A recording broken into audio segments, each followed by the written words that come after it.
Up next, everybody's favorite, cake and pizza.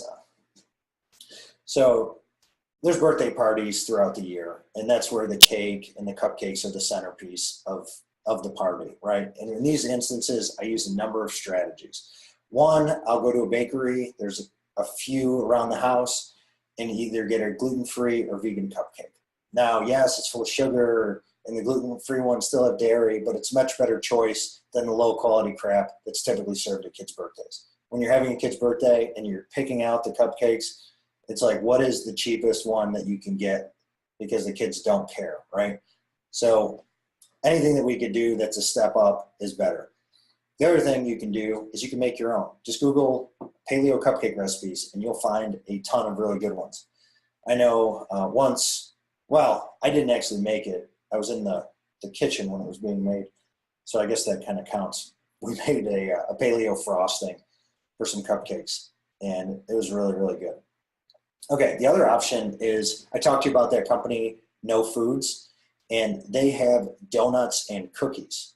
And what I've done, and I do it all the time, is I'll just bring a donut or a couple of the cookies, and when it's time for cake, he knows. I'll just give him that. That way he's eating a sweet, he doesn't feel left out, and everything else. A little bit more thought goes into it, but like I said, I think it's worth it. Now, there are times when let's be honest, it's almost every time I'm running to a birthday party and running out the door. I don't have a gift yet. I've got to run to Target, and I just forget altogether.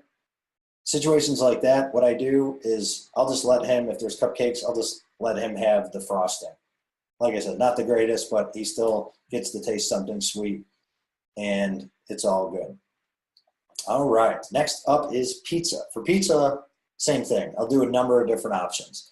I'll make my own, which is a really fun thing to do if you haven't done it with your kids. I know that at certain points, like I would never imagine that I could ever actually make anything in the kitchen with him back in the day. Now it's a little bit easier. But I take one of those no food wraps that I was talking about, buy some organic marinara, and just anytime you're buying sauce, one thing you really have to look at is the sugar content, because in sauces, they just dump sugar into those things. So find one that's organic. Organic tomatoes are very, very important. And then make sure it's low in sugar. So we'll make our own. We either use those and do little mini ones, or we'll get some gluten-free pizza crust.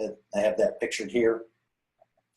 Store-bought, or, we'll go to a restaurant and get a gluten-free pizza. Like I said, not the best by any means, but none of us are perfect, and that's cool. In terms of cheese, if I can, I'll get organic raw cheese, which you'll need to go to like a Whole Foods or something like that. If they don't have raw, then I'll just get organic and just go light on it. And with all these options, I recommend getting the digestive enzymes, because as I talked about, these type of foods can seep through into the bloodstream and go to the brain.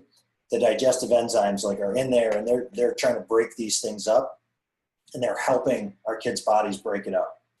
So it'll have less of an impact.